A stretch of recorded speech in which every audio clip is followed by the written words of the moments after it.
Under NASA's Artemis program, Dynetics and Leidos will develop and build a new human landing system, advancing economic opportunities and paving the way for a sustained lunar economy. Learn more at dyneticsHLS.com.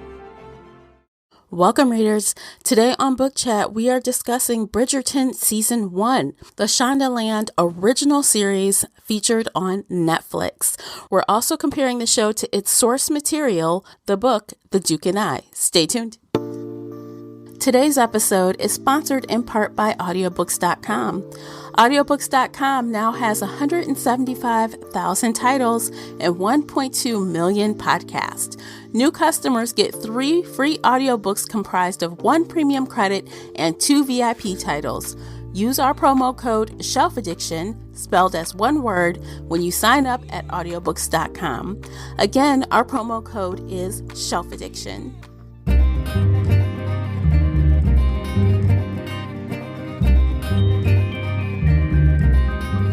Hey everyone, I'm your host, Tamara Ford, and welcome to Book Chat here on the Shelf Addiction Podcast. Participate in this discussion by joining the Facebook group Shelf Addiction Official. I hope to hear your thoughts on this discussion. As always, you can find the 3 of us on Twitter and Instagram. The links for everything are below in the show notes. If you enjoyed today's episode, please support this podcast by sharing it with some book nerd friends or on your favorite social media space. That would really help me out, and I appreciate you for doing so. The uncut video version of this podcast is available now on Patreon. Join us there for exclusive videos, including this podcast after show. We get even more candid with what we have to say. So if you're interested in that at all, you'll need to come on over to Patreon and sign up. Before we get started, I have to issue a spoiler warning, so nothing is off limits. You've been warned. Welcome back to another discussion, and today we are talking about The Duke and I versus Bridgerton. Dun, dun, dun. Dun, dun. Joining me are my co-hosts, Casey and Nicola. Welcome back, ladies. Hello. Hey. So for this, we thought, let's just do the thing because Shondaland, yes. Mm-hmm. And so we're like, okay, we're going to read the book and then we're going to watch the show. And that's what we did. Yep. All right. Where should we start? Should we start with the book? Should we just like hodgepodge mash it all together? I don't know. I think it's going to be hard to just talk about one thing and then just talk about the other thing. Yeah. So yeah. I'm up for the hodgepodge. Okay, perfect. Okay. Well, let me just say, to kick things off, and this may be an unpopular opinion. I am known to have those, but I didn't really like the book. I mean, it was meh. It was fine.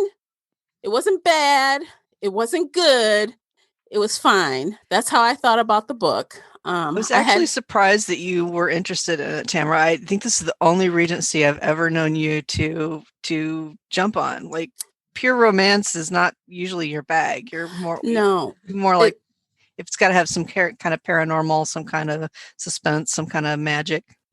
Well, I have watched, for example, I have watched a lot of British, things like I like Downton Abbey. But that's not as old as this, obviously. I like stuff about Henry VIII. I watched those shows. No, I haven't necessarily read them, although I did read the one book that they turned into a movie based on Henry VIII by Philippa Gregory. I did read that, but that was like 15 years ago. So I think this is maybe the second or third book that I've read that far back with this kind of tone. So every once in a blue moon, I can pull one out. Right. Well, I mean, the Philippa Gregory stuff is not very cheerful. No, it wasn't. It was definitely. I mean, Henry VIII killed all his wives, so it's sort of anti-romance. Oh well, maybe that's why I liked it. It's intrigue and sex and murder, kill. So it's fine. If you're only listening, seeing Tamara's face right now. What can I say? So yeah, this was different for me. And I'm surprised that I didn't hate it, but I'm not surprised that I didn't love it, if that makes sense. Yeah, I mean, I think the first thing to the elephant in the room on the book is the issue of consent, right? There's a scene where Daphne figures out that when Simon says that he can't have children, he's not referring to a physical problem. He's referring to a preference or a vow he choice. took, a personal choice. Yeah. And she goes about to sort of circumvent that and try to get pregnant anyway.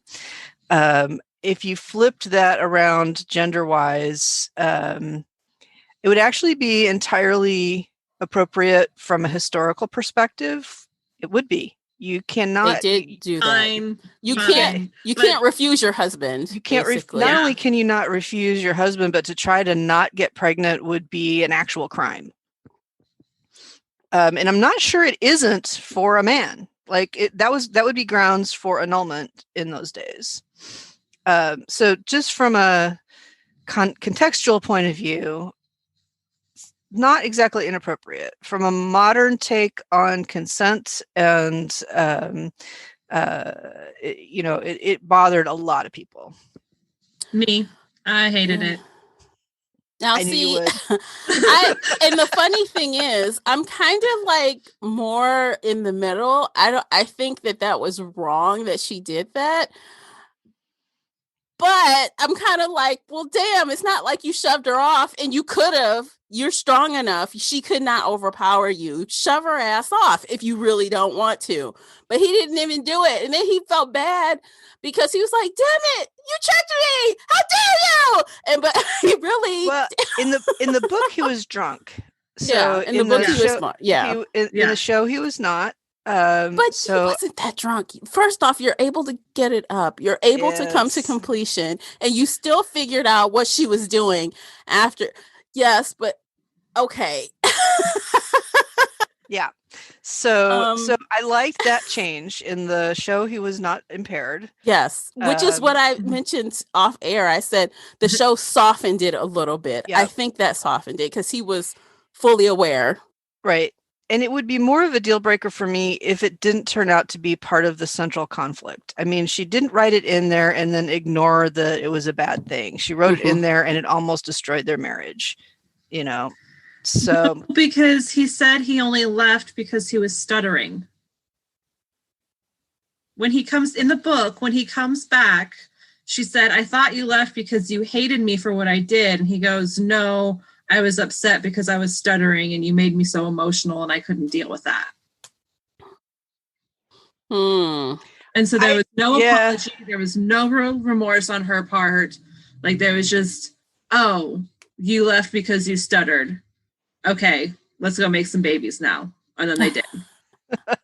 Like there was no real remorse. There was no real acknowledgement that it was wrong what she did. She shouldn't have done it. She didn't even apologize. Like there was no, I'm sorry, I'll never do this again. I shouldn't have done that in the first place. That's true. That's true. There was going to be an apology in the show, but it was almost worse in the show because she blamed him. And she's like, we're going to go our separate ways because he can't forgive me, but I'm not going to say sorry. Like, no. Okay, so this is a perfect example of two wrongs don't make a right. Okay. Yeah. Oh, so absolutely. He clearly lied to her, a lie of omission, right? Mm-hmm. He lied. Yes. And he took advantage of her innocence. That was a big thing in both the book and the show, is that she knew nothing about sex and how things worked and how one got pregnant and how babies were made. And he took advantage of that. Mm-hmm. So he used slick wording with her making assumptions to do what he wanted to do instead of just being honest about it. So he owed her an apology and she owed him an apology for taking things into her own hands, so to speak, when they had not had an agreement on what they were going to do at that point. Yes. So is one heavier than the other in 1800s? I'm not so sure. I don't know. I think here's the thing, though. Having an agreement about it would be so absurd in in the context of the times. I mean, and this is why Anthony was trying to prevent the marriage, right? He knew what was going on. He knew what was up. I think he knew. He didn't know about the kids, but he knew he never wanted to get married. Yeah. He knew that for sure, that he was a rake and did not want marriage. And she would, he felt that, I felt like he felt that he was a rake. He was going to do what rakes do. And he didn't deserve to be with her. And he didn't want to get married. I don't necessarily know that he didn't want children. Yeah, I don't think the kids thing was there. It was definitely I've known him my entire life since we were kids at school, and he never wanted to get married ever. Yeah, I suppose you're right. Yeah. And they really, as far as Simon's character, in the book, the stuttering, the impairment, was a big part of the story. It was a big motivation for him doing the things that he was doing and not saying. Like, he developed a reputation because he chose not to talk a lot, but it turned out to work to his benefit instead of, he's mute. He just picked his words carefully. It just made him more cold and remote. Right. And in the show, they barely addressed it. Like, it was in a letter. Like, basically, she figured out by reading his letters that he had an issue. There were scenes in the show with him and Lady Danbury, right? Yes. You started his childhood. To me, it was like down on the list of plot devices. It was down on the list. It was not a primary thing. I think it was there, but it was harder to.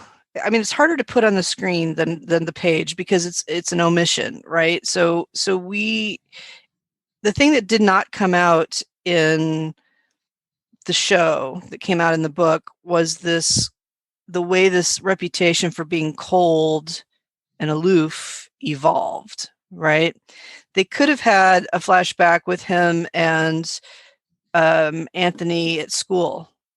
And showed a little bit about how he said so little. There was one scene where I can't remember what the question was, but there was some kind of lead up, and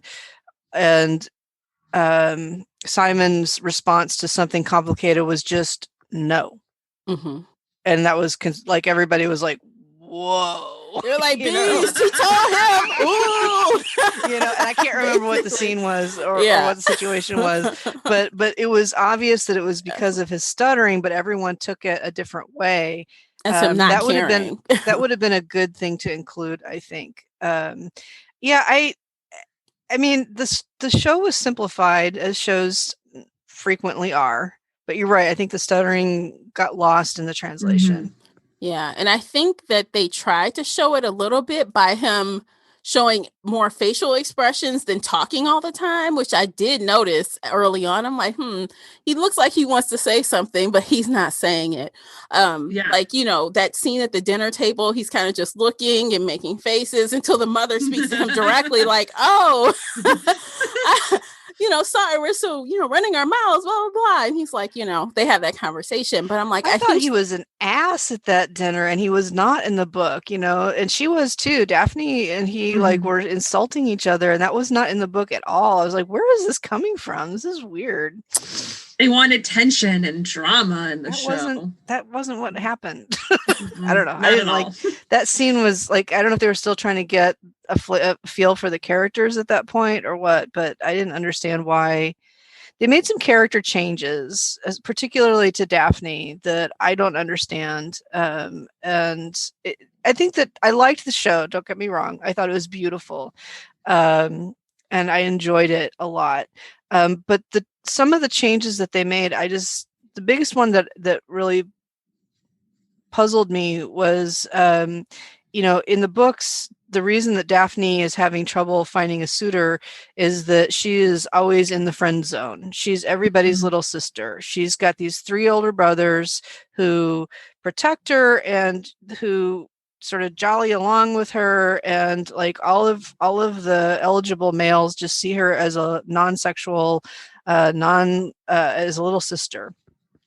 So I really don't understand why they changed that to be, oh, she's society's most beautiful diamond of the first water, and yet that's also why she can't get anyone to be interested in her. That made no sense. Like having the queen, they put a little thing in there, like having the queen select her out of all of the debutantes would normally have all of the suitors beating down her door, right? But they made some little throwaway comment from one of the women, like, now you're everybody's enemy, right? And so somehow that meant she didn't have any suitors, and that made no sense. So I don't understand why they changed that, because I don't think they needed to, and I don't think it really worked. I mean, it's a small thing. That's the only way they could make it so that the queen's nephew could come along and try to court her, because if she was a nobody who didn't have any recognition, a prince wouldn't be looking at her. That's true. I mean, that's another addition to the series that that wasn't in the books. I mean, actually, everything that had to do with the queen was not in the books. So, yeah. See, I don't honestly. Okay, so I'm just gonna put it out there. I thought the show was better than the books.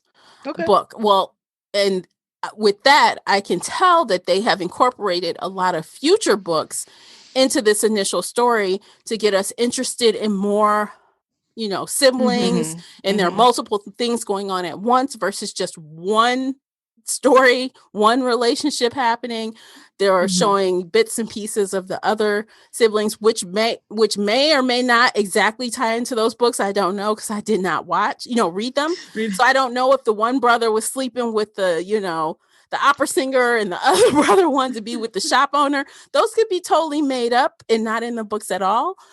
But I got to tell you, after watching this show, it's a likelihood that I'll watch season 2. But it's not likely that I will read the other books. I read them all a long time ago.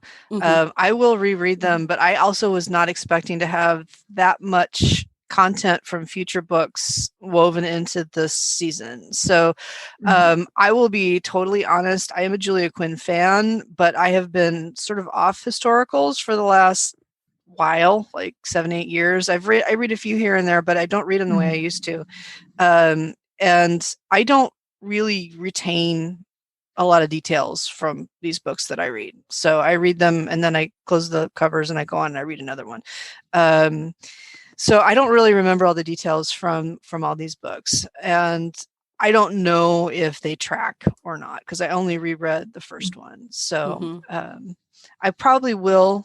I didn't want to reread them all, and then it's going to be 8 years before we get to the last one, right? So, I really liked them, but I did not love them enough to reread them every year, the whole series. I'm not going to do that.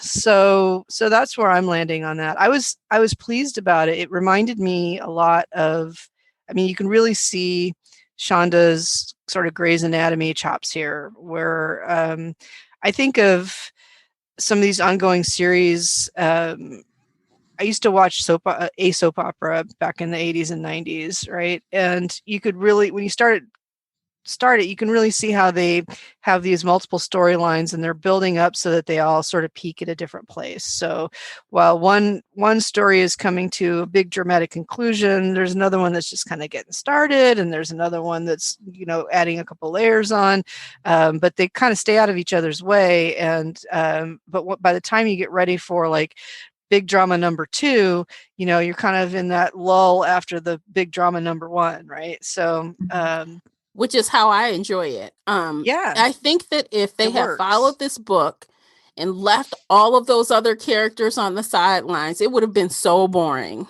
It would have been so boring. Absolutely. Yeah, I don't think it would have been 8 hours long. No. Maybe if it had been like an hour and a half Pride and Prejudice style movie, like just focusing on them, maybe it would have worked, but no, not for an 8 episode or 8 hour TV show. Clearly the way that she has boarded out or plotted out these seasons, she is anticipating several seasons, maybe even 8, since there's 8 books. God. Maybe. I mean, it's possible she could try to but Netflix does not renew things that long. And I read an article that kind of explains why Netflix doesn't do that, and it's all money, because the more popular and the longer it goes, the more they have to pay these actors. So they usually stop before 3-4 seasons. 5 is a stretch. So maybe Shonda Woodland is just planning for as many as they can get. Hence, let's throw a little bit of that, a little bit of this, a little bit of that. And that made it interesting to me, because for me, the show was a slow start. The first 2 episodes, I was kind of like, okay, I see potential, but when is it going to get going? And I think episode 3, was the one that kind of pushed the button for me to be like, okay, yeah, I'm invested now. I'm going to keep watching. Well, Regency romance historically, they got into the series situation very early. Me, but also you. The Pharaoh fast forwards his favorite foreign film, Powder Donut. Okay, what's my line? The only line I see here on the script is get options based on your budget with the Name Your Price tool from Progressive. Oh man, that's a tongue twister, huh? I'm sorry, I'm gonna need a few more minutes. Bulbous Walrus, the Bulbous Walrus. The Name Your Price tool, only from Progressive. The owl ran afoul of the comatose coxswain. Progressive Casualty Insurance Company and affiliates. Price and coverage match limited by state law. Good afternoon. Would you like to try a free sample of our double fudge brownie? Oh, sure. That's very good. I'll just take one more, just to be sure. Yep, still very good. Some things never change, like never being able to take just one free sample. And Geico saving folks lots of money on their car insurance. Is that macadamia nut I taste? Let me take one more. Sir?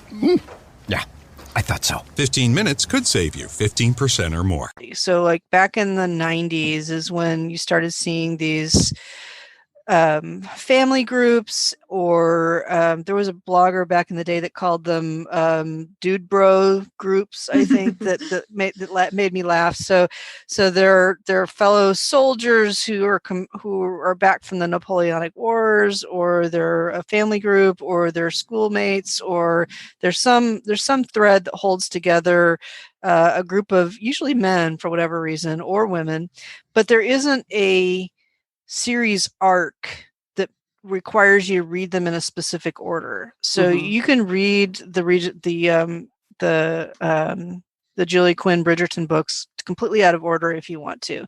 You'll see the couples from the previous books show up with a baby or show up at a croquet game, and there's some banter, but you don't miss any of the plot points if you read them completely out of order. Okay, that's good to know. Although I won't be reading them. For any fans of the books or of reading out there of Regency that have not read the books, you probably know this to be true anyway. But yeah, you can read them out of order. Okay. So I did want to, since we already brought up like all the cross stories and stuff. So is it just me or the 2 older brothers, Benedict and Anthony? I thought they were interchangeable. I'm like, they are so forgettable. Those 2 actors, they're interchangeable. For a minute, I was like, wait, I thought that other brother was with her. And I'm like, oh, wait, they just look similar. I was having the same problem. I think it took me like 5 episodes to finally figure out the 3 brothers, because Colin kept confusing me too. I'm like, really? Colin's the only one that stood out to me because he was much younger. Colin stands out because he's got that ridiculous poof of hair. Yeah. Like I had trouble with that. Yeah, like that's Colin in our screenshot on the video. Yeah. I didn't have trouble telling them apart. I guess I just think of them as, they sound the same. I just think of them as sort of background characters for this book, so they don't have to be different right yet.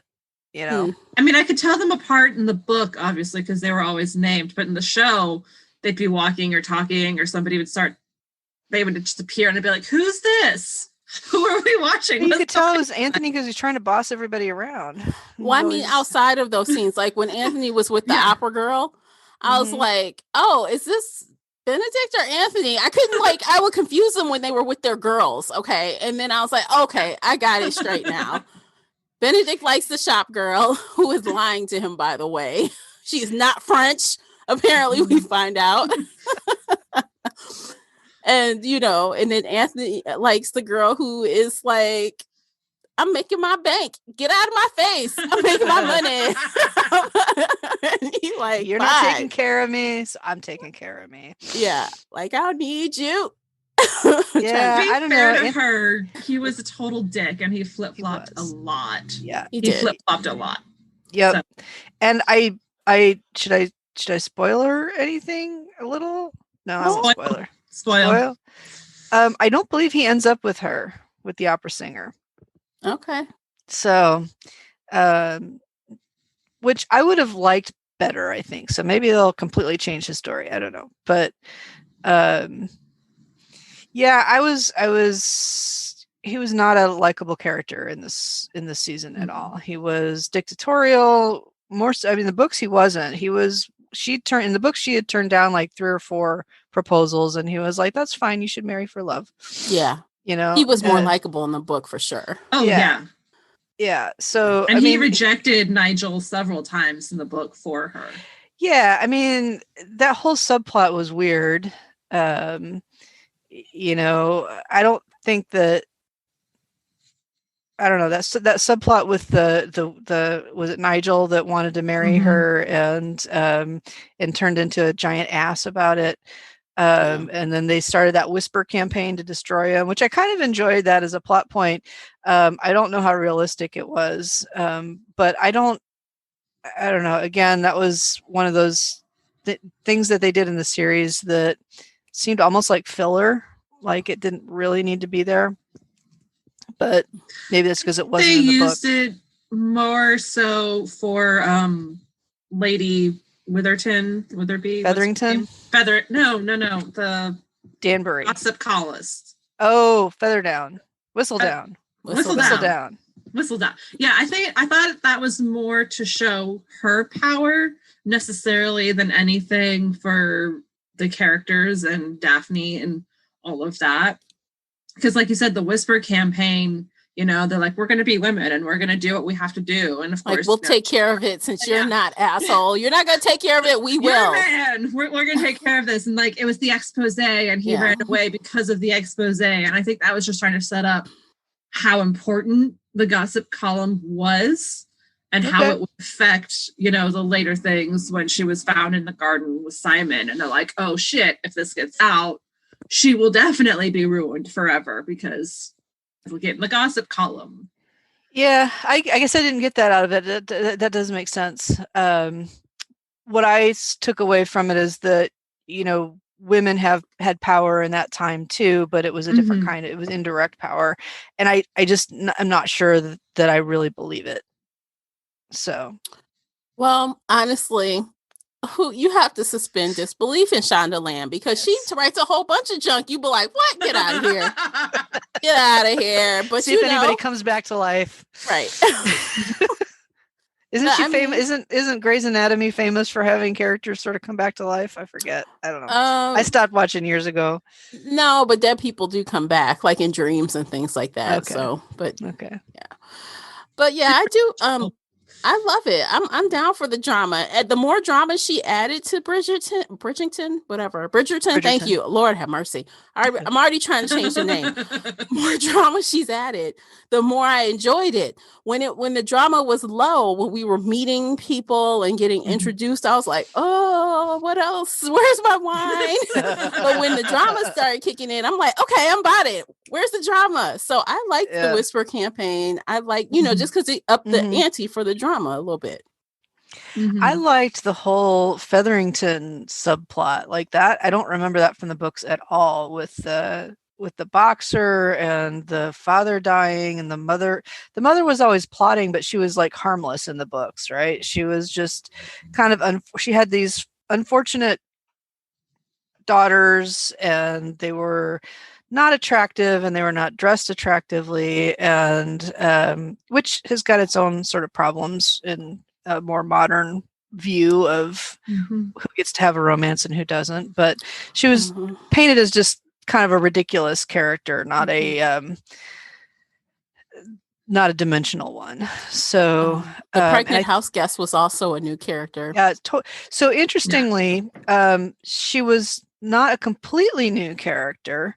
There's a future book where she how do I put this? She was an off-page character. She was part of somebody's backstory. So, and I only know that because someone reminded me. I didn't remember that. But she does show up again in future books, or she shows up for the first time in books and as part of somebody's backstory. So I thought that was an interesting way to tie those things together and start laying some seeds for future books. So there's a lot more sequel baiting in this season than there was in the books. We've already kind of talked about that. Books often do a bunch of sequel baiting, right? But not this one. in this series, it was mostly just the existence of all these siblings. You're like, okay, there's going to be a bunch of books, right? Oh my gosh. but you didn't really see how any of it was going to come together. So Mrs. Featherington, is that her name? She was the worst in the show. I'm like, this witch is a witch. Like, what is wrong with her? Like, she treat her kids like crap. She treat the house guests like crap. She treat her husband like crap. I mean, my God, she is intolerable. I'm like, I don't even know. Well, no one even barely liked her, seemed like either. Well, see, she's the embodiment of a society lady, right? The only thing she cares about is the opinion of society and getting her daughters married off. And that would be fine if she were having any kind of success at it. But her daughters are flopping on the marriage market. Her taste is terrible, right? She forces her daughters into these ugly dresses, and they're unflattering, and you start seeing like Penelope's rebellion a little bit. And Penelope in the book is sort of the only dimensional character in that family. I got nothing there. I liked that there was more, I'll say, depth to her, in that she was even more terrible in the show than she was in the book. She was less ridiculous and more determined, and you see sort of the depths that she'll go to get what she wants, or what she thinks she needs to do to keep her place and her daughter's place. So I didn't hate her exactly, but she's definitely a little bit of a foil to Violet Bridgerton, who comes from a place of love with everything she does for her children, right? She's a little bit goofy on the topic of preparing her daughters for marriage, but I don't know. I mean, but other than that, so she's they're pretty both good. They both have issues as parents. Let's just say that one is different from the other. But Mrs. Featherington, I mean, she treats her children not cool. She lets the other sisters call Penelope fat, basically. They're making fun of the girl for being fat, weighing too many stones, or whatever the hell they called it. I couldn't get with the fat shaming. I didn't like it. I was like, okay, I guess they had to just throw that in there. And I gotta admit, so spoiler, guys, I knew it was one of the Feathering sisters. I didn't know which one, but I knew from the beginning. I'm like, it's somebody in that family. It's one of them sisters. They always around. I knew it. Like early on, I knew it. But that's all I'm going to say. We get to the rest of that later. But I knew. I was like, oh, it's from that family. I was a little surprised that they did the reveal this early. So it definitely was not in the books this early. I'm not sure they ever reveal it in the book. They must reveal it in Penelope's I think they do book. it in like book 4 or book 5. I haven't read them. It must be in Penelope's book. So, well, I think what they were avoiding was a Gossip Girl. So, people compare this show to Gossip Girl because of, right. I haven't seen that, so I don't know. I love Gossip Girl. It's so freaking good. And by the way, HBO is making a new version. By the way, it comes out this year, so I'll be watching that. But anyway, the Gossip Girl problem was at the end of 5 or 6 seasons, we figure out who Gossip Girl is, and everybody was like, boo, that's bullshit. Like, why would it, everyone hated who Gossip Girl really was. And it was like, oh, this is some bull. So I think that they were like, let's just get it out the way. then we can play around with it in a different way instead of extending this huge reveal and then people be pissed off. So I think there's something like, I don't know what the actual deal is, but I think that there's 3 seasons pretty well locked in, but after that, who knows? So I think they probably needed to get that arc underway, just in case they don't get a renewal. Well, yeah, definitely. We know they got a season 2 renewal, but there's no dates out there anywhere as of now. So it could be 2022, maybe, when we see season 2 of this. Yeah, especially with COVID slowing down production. Yeah, there's a lot going on in the show. I mean, there's a lot to talk about in that show versus the book, which is very blah. But I thought the book was cute. Very... Was it? And candy cute. Cute? It was just so sweet and nothing bad ever really happened other than marital rape, but... You're like, just a little marital rape. It's a little marital rape. The book is pretty low conflict, right? It's very British stiff upper lip sort of conflict. So the only conflict in the book was really about Simon coming to terms with his relationship with his father and letting go of that and being able to have a future and let himself be happy. Yeah, no, like there was no drama at the duel. It was as silly as it could be. Like I didn't feel any sort of tension or drama when they were dueling in the book, but in the show, there's that music and there's the doctor and everything's just so intense. And the gun goes off everything's going to be terrible. Yeah. No, the book was just really, really cute and sweet and fluffy, and the show is not. The show is the opposite. I don't know. I wouldn't call this book sweet at all. I don't know. I just think that my issues with Daphne as a character outweighed any cuteness that could have existed for the couple. And I actually didn't even really like Simon that much in the book. I just, I'm like, I felt bad for the kid, I'm like, I felt bad for him because, that's unfortunate you got treated like that. That sucks. Your dad said you were dead, that sucks. Pretty extreme. Yes. But I still did not feel any sort of, I don't know. I just did not like Simon like that. He wasn't like, oh, he not only is that sad, but he's also super fine and really sweet and really that. I didn't feel that for him at all. I just felt bad for him. But in the show, and I mean, it could be because, Regine Page is eye candy. Maybe I felt a little bit more sorry for him. I definitely was like, well, hello, I'll take him if you don't want him.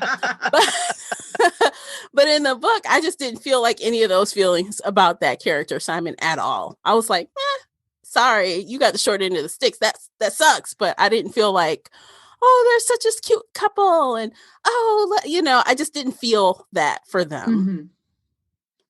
Yeah, no, I read a lot of historical romance, and this is definitely not the best I've ever read. And I don't know if I'll ever reread it, but it was very, very typical, very sweet, very low angst. And which I like personally. Yeah, no, there's nothing wrong with any of that. There's just better books out there that I'll read instead. Man, we all know the word angst and Nicola do not belong. They don't belong. Maybe if there's a vampire. Yes, maybe. Yeah, I don't know. Julia Quinn is pretty reliable. She's very. I think one of her famous quotes is that her books are not going to change your life, but she'd like it if they change your afternoon. Right? She's writing a feel good story that ends with a happy ending and everybody in love. And there's one of the things that I think the show could have done better or didn't do a great job was translating the banter on the page. Quinn has great dialogue, and I think it really makes the personalities of that's where the personalities come from, is in that dialogue. And I didn't see it in the TV show. But they changed Daphne's character so much that I don't know that, and maybe that's why, but she wasn't, in the book, she had this sort of sly outsider humor, and she'd, kind of talk about some of the people on the dance floor. She'd talk about the town in general, and she'd have this sort of intelligent, pragmatic take on what was going on. And I think Simon enjoyed that in the books, and they had a pretty good banter situation going on. But when they changed her to be like, instead of this outsider, they changed her to be like this, the princess of the society season, it didn't work anymore. So, or it wouldn't have worked. So I missed that. They tried to have that. There was one episode, I don't remember, it was fairly early on, with the two of them kind of bantering and talking about, we'll have to write a book, and chapter 6 will be fainting with your head down or whatever. Yep. They tried to do that in the show, and then it just ended right there. Like, they did it once, and then they're like, okay, this humor's not working anymore, we're moving on. Yeah, I didn't get the vibe from the on-screen Daphne. So I did miss that about, when you talk about what do you like about the books, that is really the best thing, in my opinion, about the books, is the dialogue and the banter and the way she brings out the characters by the dialogue, which should make it a good candidate for screen, right? So there's not all this internal, well, there is, but anyway, that's something I've been thinking about. Mm-hmm. Mm-hmm. I guess I did like their banter in the books, especially after that little incident when they were trying to decide what to do with old boy's knocked out body. That was hilarious. A good scene. That was I good. love that scene. She did punch him out in the TV show, but it wasn't as integral to her character in the show as it was in the books, right? In the book, she's the rough and tumble little sister. So some asshole comes after her, she knows what to do, right? Mm-hmm. That didn't make really any sense in the context of her character in the show, in my opinion. Mm-hmm. And then they didn't hit the same way. It didn't hit the same way, and they didn't follow it up. The care my dad's nurses provided to him and my family helped us through a tough spot this year. So much so that they inspired me to change careers. Then I found Averett University's new accelerated nursing program in Norfolk. Since it allows students to use their current bachelor's degree or prior college experience to earn a nursing degree in 16 months, it allowed me to change paths and help others too. Access your nursing future. Search Averett ABSN today. Electrical pros, the Home Depot can help you put safety first with a 4-pack of Kidde FireX hardwire smoke detectors for just $39.97. Order these interconnected smoke alarms online and you put safety first. And that's followed by $10 savings on each pack, free delivery, and peace of mind knowing you got the right brand for fire safety. See? Put safety first and everything else follows when you order a 4-pack of Kidde smoke detectors for just $39.97. Only at the Home Depot. How doers get more done. U.S. only.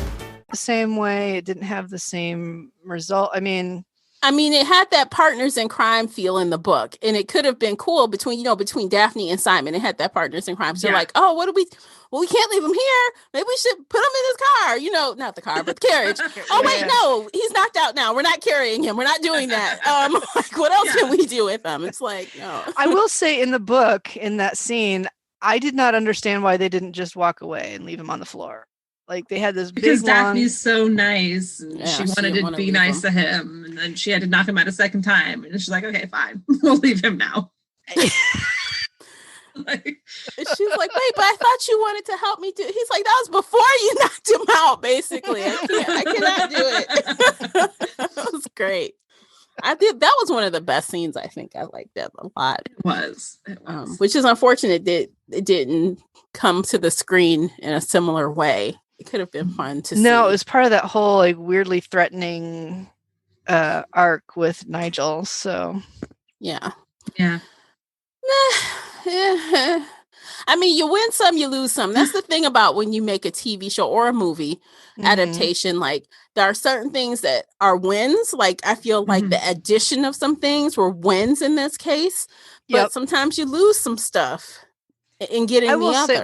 I just wanted to say, I loved watching this show. It was so beautiful. The sets, the flowers, the scenery, the costumes, the hairstyles.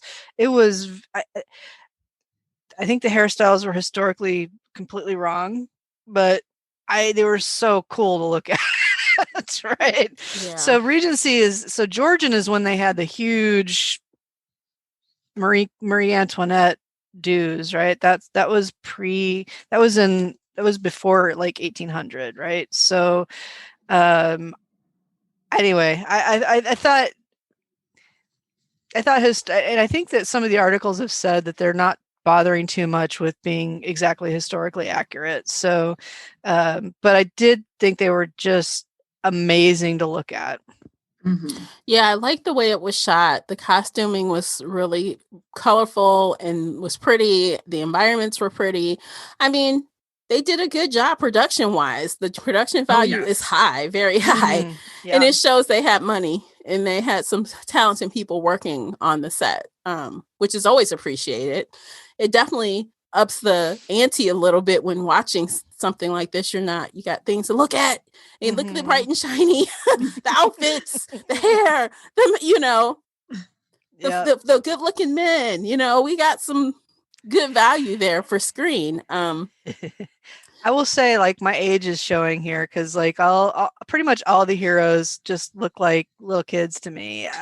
Like, I like my heroes a little with a little more wear and tear on them. So. Oh goodness! Well, I mean, Simon was the best out of all of them. The three brothers could just kind of. One thing I wish they would have changed, though, you guys, I wish they would have taken the opportunity. And of course, this almost feeds exactly into the opposite of what I was saying about what I like about high drama. But it would have been kind of refreshing to not have a toxic relationship as front and center, because it was toxic both ways in the show. Like, just like in the books, like, like Daphne was kind of manipulating him and he was lying to her. And it was kind of like, it would have been nice to be like, oh, this is maybe he still has his issues, but maybe, hey, he's an upstanding, upfront guy. And I don't know. I just think it would have been refreshing a little bit not to have like the toxicity of their relationship there. I mean, because I saw an article which compared these two to Edward and Bella. They compared like the male love interest toxicity of, I know everything. I know what's good for you. I'm going to tell you what to do. All those things. It would have been refreshing not to have them. But I mean, how can you in this type? I don't know. It's hard. It's like hard to like put in your brain. Like, you don't want it, but how can you make that make sense in 18 whatever? I don't know. Well, you can, but the central conflict here was around Simon's unwillingness to have children and his deception of her, and then her subsequent dealing with that, right? And that would not have worked if she knew anything about sex, right? So it all comes back to that. I would have even liked, honestly, him being like, you may not know things, but I'll teach you things, and we gonna teach each other. I thought that was kind of implied when he was talking to her at the dance. And, he was trying to. Or the one time they're talking, and he's like, "You don't touch yourself. What's the problem? Go home and do it. Go home and touch yourself, okay?" But I wanted like some more of that, so like she wouldn't at least understand how kids are made. I don't think that was in the book. No, that wasn't in the book, but I liked it on the show. I'm like, damn, what's happening right now? What is this conversation? But like, there was a lot of sex in the show, and there's some in the book too, but and it's not closed door, but it's a lower percentage of scenes, I think. Man, and that scene on the stairs, I'm like, damn. Like, what is this? Would that hurt your back? I always think that about the stairs scenes. That's a marble. That would hurt, right? Like, ow. Probably. I'm thinking she's probably not thinking about the stairs digging into her back. If he's doing his job right, I'm sure the stairs don't feel that bad. Well, she's got a full corset on. Maybe that's just like leaning a piece She's of wood rigid on me. already, maybe. Yeah. Maybe. I don't know. But I was sitting there like, whoa, okay, we're doing that. Okay, got it. Yeah. So, I think people who come into it thinking it's going to be a Downton Abbey or a Pride and Prejudice maybe had some eyebrows going up into the hairline on this show. Like, my eyebrows were going up. I'm like, ooh. Kids, go to your room now. This is adult TV. You can't watch this. Get out. Go do the dishes. Pause. Turn the volume down. Mute. Where's the mute button? Yeah. The whole thing. I'm like, wow. So, but I hit didn't the hate mute it. button a few times. I got a teenager in my house. I'm not that worried about her seeing it, but her seeing it with me is a little awkward. So. Yeah. I mean, I think like some of those scenes, I was kind of like, oh, it kind of shocked me at first to see it, like the stair scene. I was like, oh. And then there was one where she was sitting on a freaking ladder or something. Yes. I think. Like, what? Yeah. Like, okay. Right. But, and I mean, oh boy, Anthony with the oh yeah, that was the first. Vienna. That was like early in the first scene up against the tree. They're like, "Where is Anthony?" She like making all this noise, and they like going at it on the tree. The tree, Lord, look, all the typical things we talk shit about in the books: the stairs, and the footman standing there with the horses with his back turned. Oh my God! Like, where is he? Oh, he's indisposed. He's busy. He's busy doing things. Doing Lord things. Yeah. He's getting some fresh air outside. That's right. He's riding, my Lord. Right. Oh Lord. So yeah, there was some sex in there, and I didn't hate it. I was down for it. So they did have like also in addition to what was in the book, they had, the pregnant girl, that whole scene, like, oh my God, dude, like the scene where the girl goes and drinks the tea. I'm like, this dummy. I'm like, is she trying to kill herself or is she trying to abort the baby? I couldn't decide which one she was trying to do at first when she started making that tea. And then it was confusing. And then she was like, oh, the baby's gone. Oh, right. The baby's not but gone. I'm like, how do you think the baby's gone? Did something come out? How do you think the baby's gone? And then the doctor's like, you're an idiot. You think drinking some tea is going to work? Basically. Yeah. You are still pregnant. Oh my God. What an idiot. Like another girl, that woman that doesn't know anything about anything. Mm-hmm. It's like, why did you think you were not pregnant anymore? It's like, okay, girl, I can't with this dumb stuff, but drama, I guess. Yeah. Drama, intrigue. I can't with the stupidity of the girls, which was my biggest problem with Daphne. Like, you so dumb. I can't do it. I mean, that was kind of I don't know, another twist to the plot that was a little bit like filler to me. She could have just as easily accepted the brother when he first showed up, right? Reluctantly. She's like, okay, all right, this is how it's got. I forget, why did she so with Colin, it was she got out of that, or he got out of that because of Lady Feathering or Lady Whistledown spilled the tea, so to speak. Well, of course she did. She knew first. She tried to tell him. Yeah. He tried to tell him, but he was not listening. So she like, okay, gotta do what I gotta do. Yeah. So yeah, he did get, I mean, honestly, that's not fair to trick someone into marrying you and they not know you're pregnant. And the sad part about it is, like Colin said, he said, if you had told me, I would have married you anyway. Yeah. Which is crazy, but well, he's not an heir, right? No. He's the third son. So her child would be unlikely to, I mean, those are the things that were important in the times, right? So he's not going to inherit the Bridgerton title. So having a cuckoo in the nest, so to speak, wouldn't be as big of a problem as if he were. I mean, he's in line for it, right? If something happened to Anthony and Benedict, then he could. But and there's no genetic testing in those days. If the baby was born while you're married, it's I mean, the baby daddy was white anyway, so he could have looked right. He or she could have fit right in. Honestly, like, let's keep it real.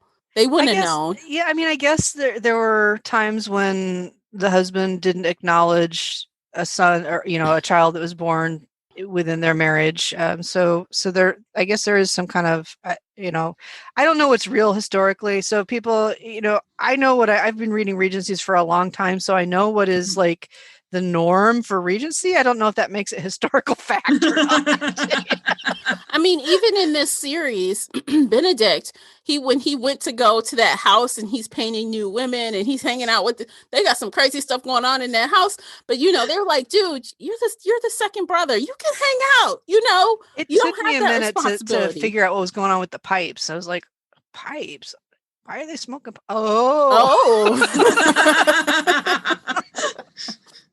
Right. I don't know. I pictured opium smoking as looking a little different than like a tobacco-looking pipe. But I mean, I guess you can put opium in anything, just like you can put weed in anything, technically. But even you guys, I have not smoked opium or weed. Okay, let me just put that out there. No judgment, though. But anyway, no, zero judgment. But you do you. Okay, like I'm not mad. But I think it was funny how like. Even, he got to do what he wanted to do because he wasn't the oldest brother. You got a little bit of flexibility. Yeah, you go after that shop girl. You can get it because guess what? You're not the oldest brother. It's fine. And your sister's marrying a duke. So you can really do what you want to do. No problem. Well, it used to be very typical for the heroes in a romance to like be total fuckboys right up to the moment when they met the heroine, right? And I kind of took some of this like I wasn't sure where they were going with Anthony's girl, with the opera singer. Like I could absolutely see that becoming the heroine of his book. I don't think that's how it works out, but I don't remember for sure. So in romance, anything can happen, right? But often there's like these throwaway women with the heroes earlier in their stories. So, I mean, honestly, it would pleasantly surprise me if they ended up together, because I'm like, isn't she a little? How should I put this delicately? She's not as pristine as some of the heroines.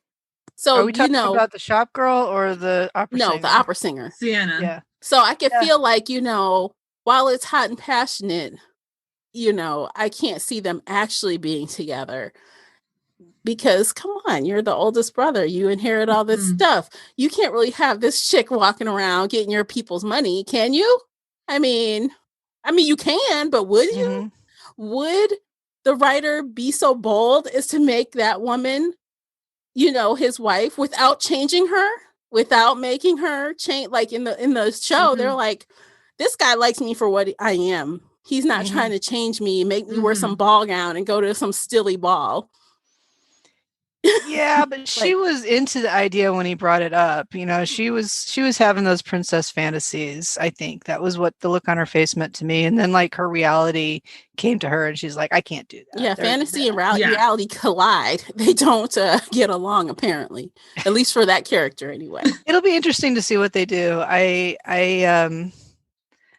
think that he ends up with someone else in the books, but I've read Regencies where the opera singer becomes the wife. So and still being an opera singer, and she's no longer is she the lady of the house now? She changes. Well, yeah.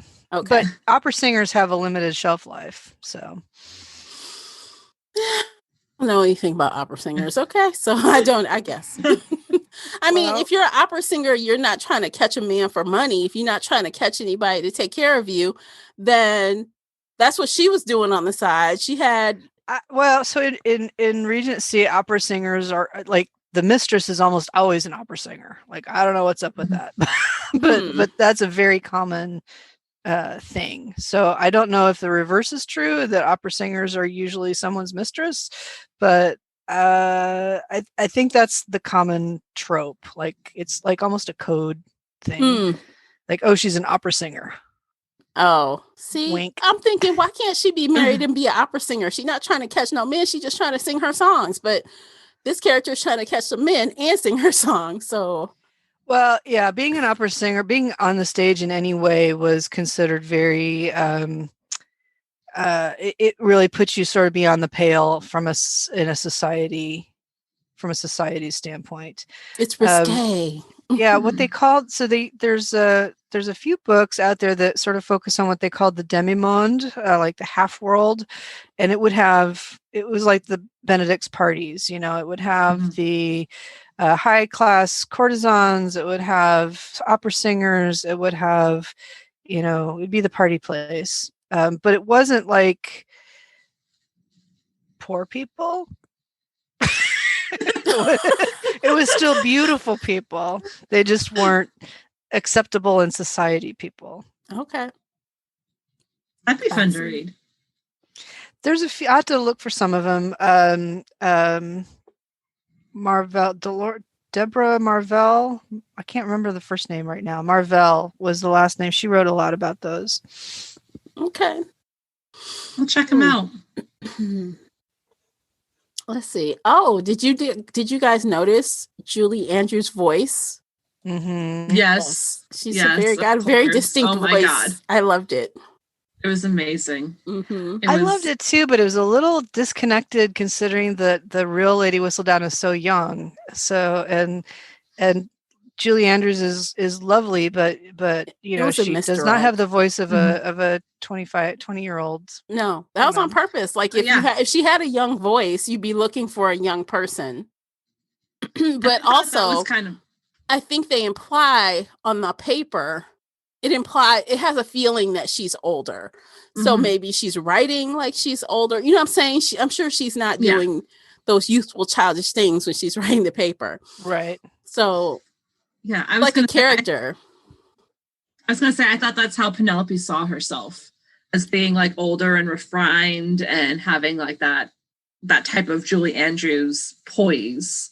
That's like she wants to have, because she's the youngest sister. She's always called fat. She's always made fun of. Nobody ever listens to her. So she has this voice that people listen to and respond to and love. And, like her alter ego kind of thing. Yes. Yeah. Yes. I don't know. I mean, it could be that, or it could just be much simpler. Like they're trying to just hide who it is. Because there's probably that too. And I mean, again, I just think of Gossip Girl because Kristen, what's her name? Kristen, whatever, was the Gossip Girl voice the entire time. And spoiler alert, this show's been off the air forever, so no one come for me. But the Gossip Girl was a man. It was a man. So it's like, what? But this whole time you have a female voice narrating as Gossip Girl. And then it's not a girl at all. So it's like, maybe it was just a disguise. Plain and simple. Okay. Maybe not. That's very probable. Yeah. And also Julie Andrews. They had to have Julie Andrews in this. Yeah. That's great. And it's wonderful to see, actresses of age getting juicy parts, right? Good afternoon. Would you like to try a free sample of our double fudge brownie? Oh, sure. That's very good. I'll just take one more, just to be sure. Yep, still very good.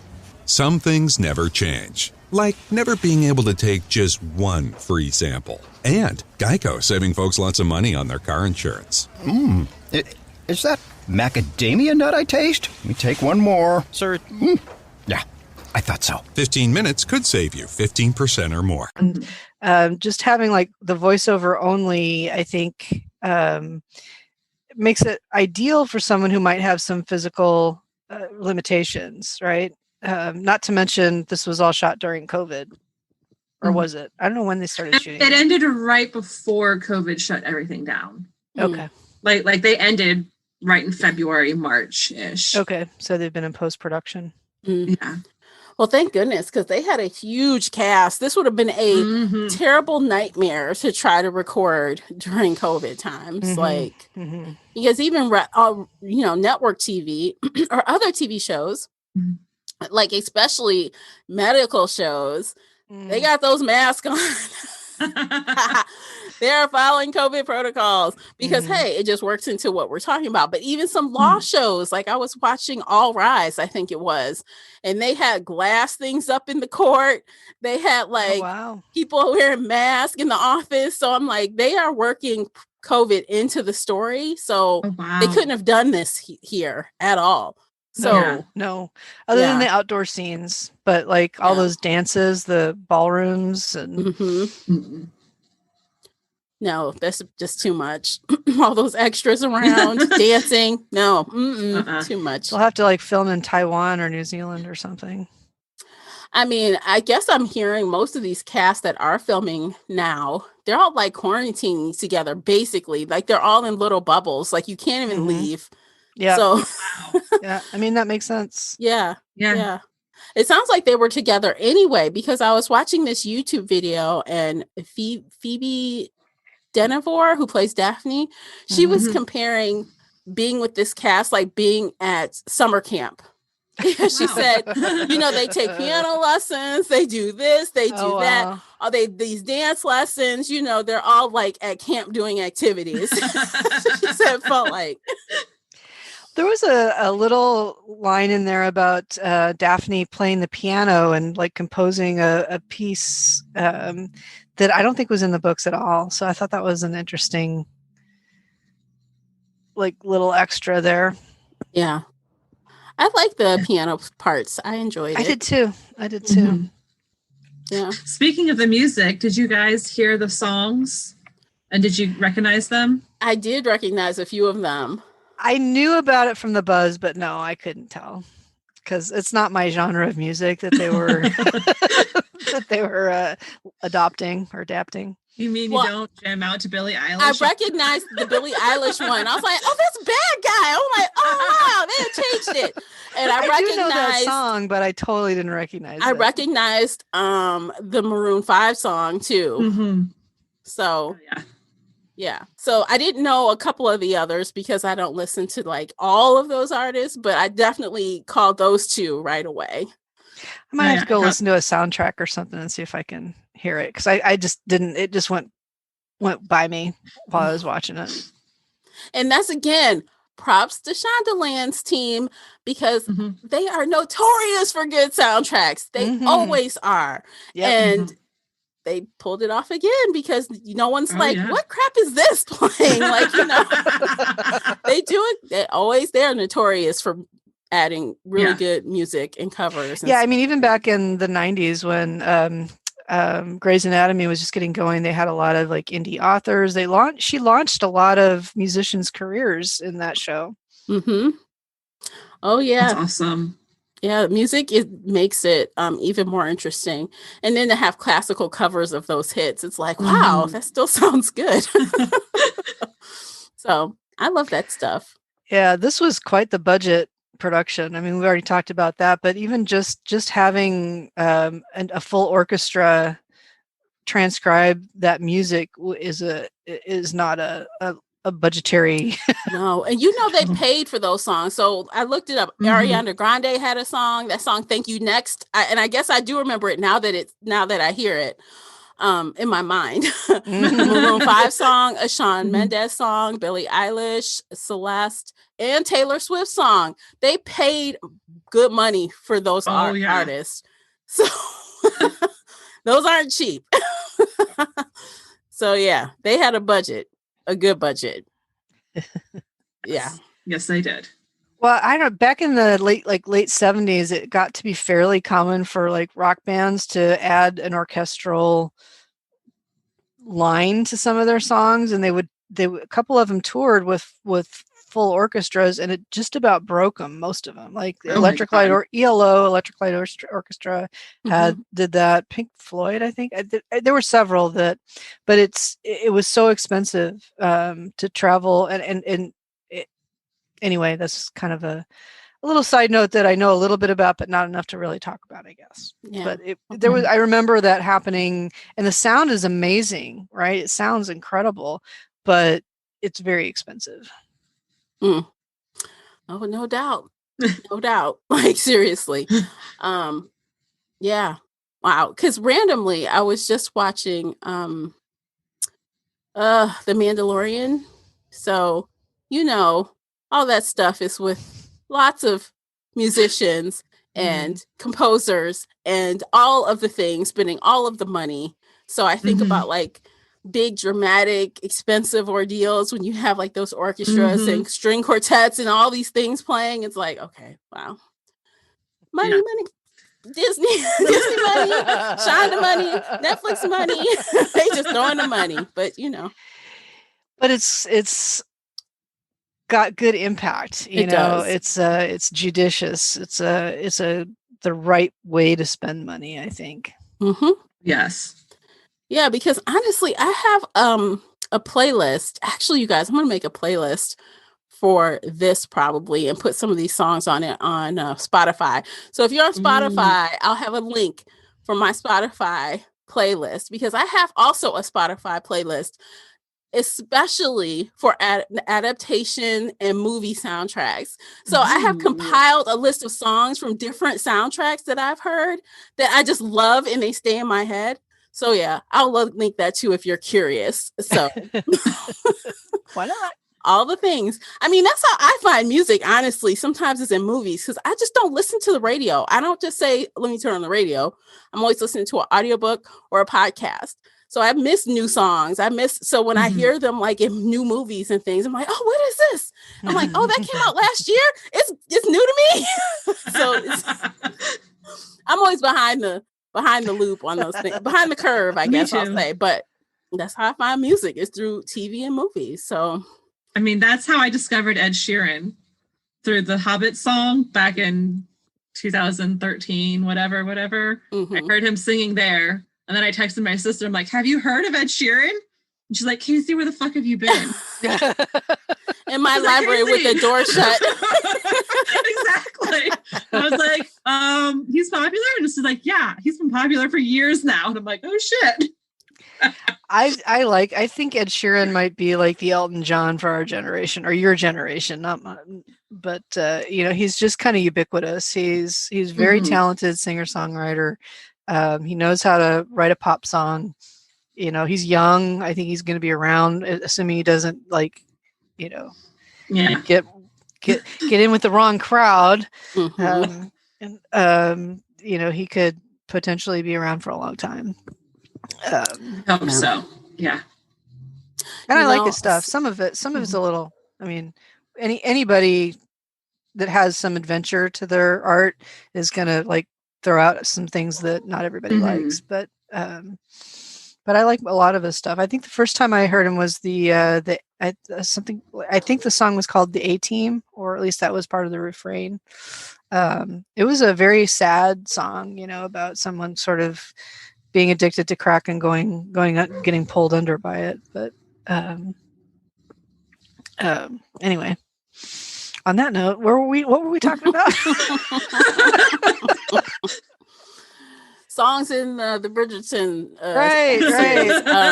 So anyway, Lord, I like Ed Sheeran. Moving on. I guess, is there anything else? Because I'm looking at the time. We're probably coming up on an hour soon. Yeah. Should we just go ahead and rate the book and the TV show? And we will continue this conversation on the after show. So if you're not on Patreon, you should be. So not only can you see this exciting conversation firsthand, you get to hear what else we have to say, which we dive into some more little goodies that we found online that we are going to talk about. And those are not appropriate for public listening, but you can check it out over on Patreon. That's all I'm going to say about that. So let's rate the thing. Okay. Who wants to go first? I'll go first. Okay. I think I give the book a 4. I like Regency. I enjoyed it. I think Julia Quinn's writing gets better, and this is the first book of the series. It's not her first book. She wrote a few things earlier than this that are also sort of less developed and less complex. So I think this is not necessarily the best book she's ever written, but I did enjoy it. I did like it. The consent issue was not a deal breaker for me. So yeah. 4 for the book. I loved the show. I mean, I don't normally rate TV shows or series or whatever, but I binged this in 2 days, so I'd call that pretty high on the scale of good stuff. Okay. Casey? The book, I think I'm going to give the book 3 stars. I enjoyed it for the fluff that it was up until the marital rape, and then I was like, maybe not anymore. So yeah, I guess 3 stars, maybe 2. I'm kind of iffy between that. Like it was a decent book, not the best book I've ever read. I probably won't ever reread it. I may eventually read more in the series. I haven't decided yet. I don't know. I have way too many books I want to read in my life. So yeah, I guess I'll give it a 3 if I'm being nice.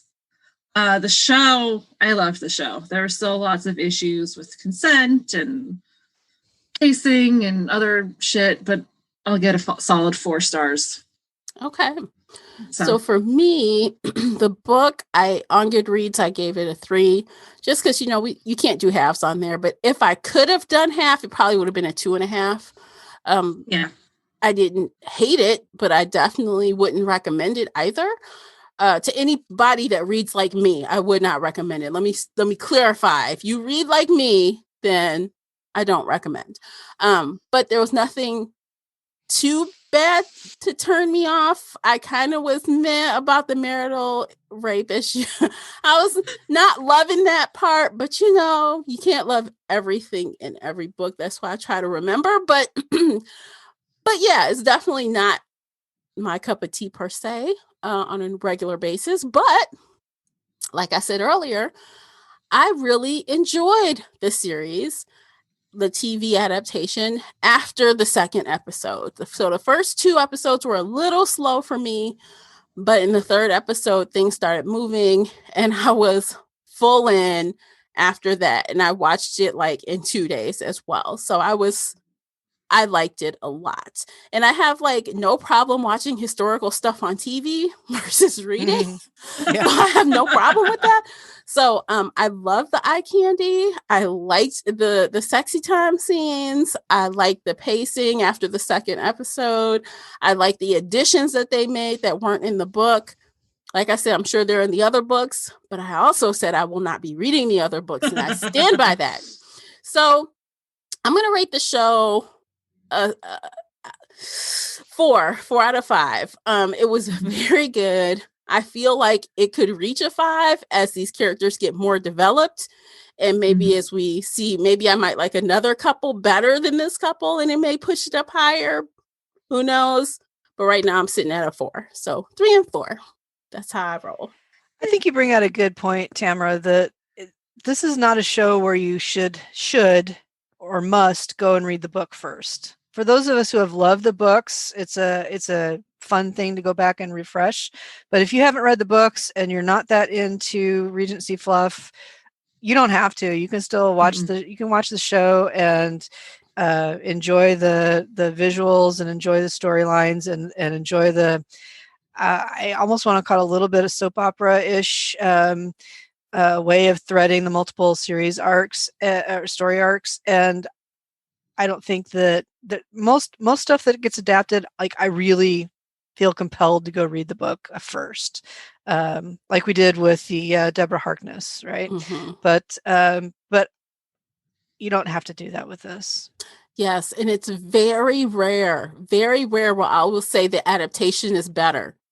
But in my opinion, the adaptation is better. But I don't say that often, and I don't say it lightly.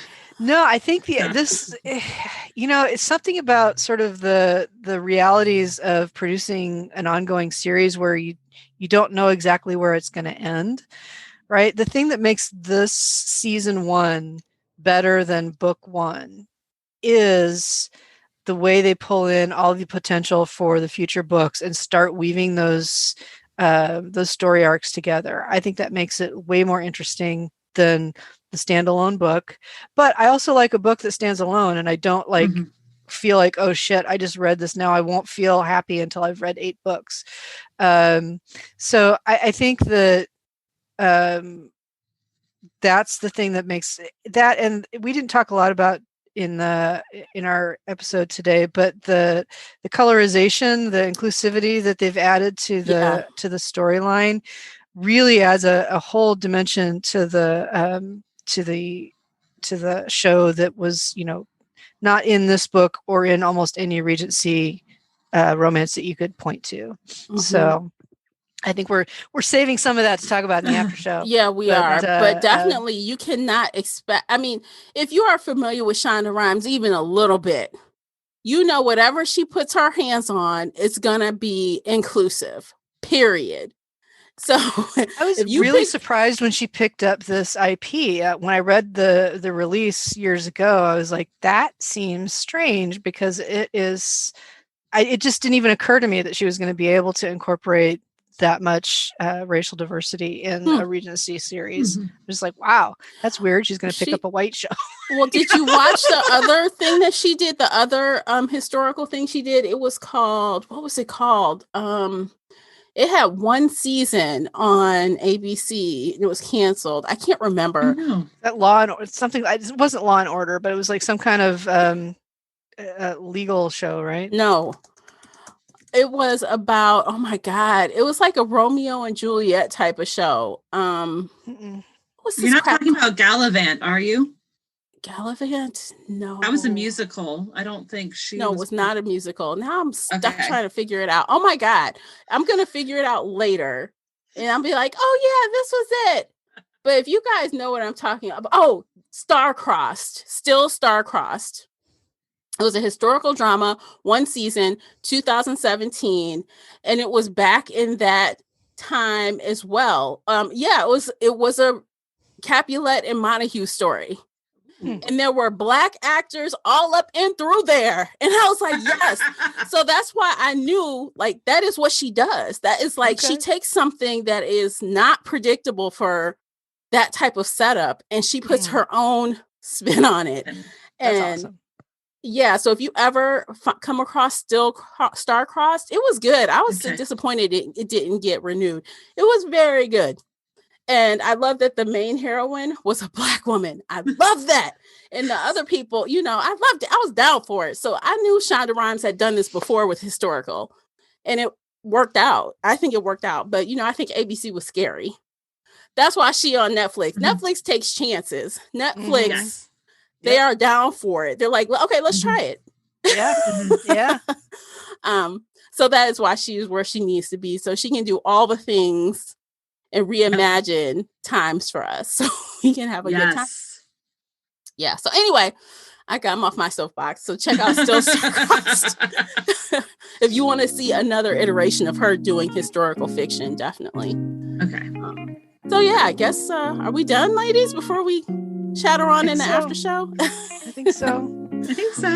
All right. Well, thanks for listening, guys. Thanks so much. If you're still listening right now, thank you so much for listening to the end of the episode. We appreciate you for being here, and we will catch you on the next episode. And until then, take care, guys. Bye.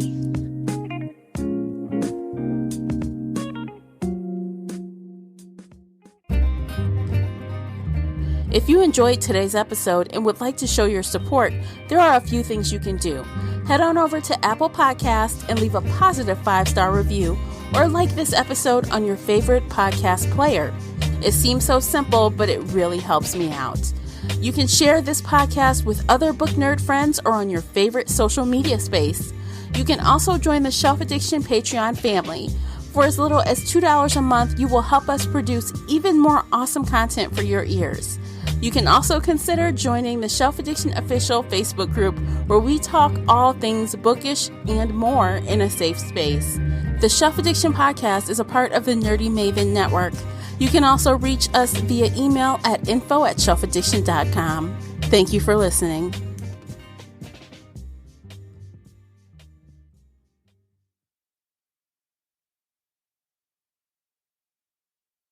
This podcast is brought to you by Ragu Old World Style Traditional Sauce. A great sauce starts with the best ingredients. Ragu Old World Style Traditional Sauce is that great sauce. Inspired by our founder's original recipe, Ragu Old World Style Traditional Sauce is made with delicious ingredients, including vine-ripened tomatoes, chopped onions, garlic, and olive oil, simmered together for the authentic taste you and your family will want to come back to. For recipes, sauces, and mealtime inspiration, visit ragu.com.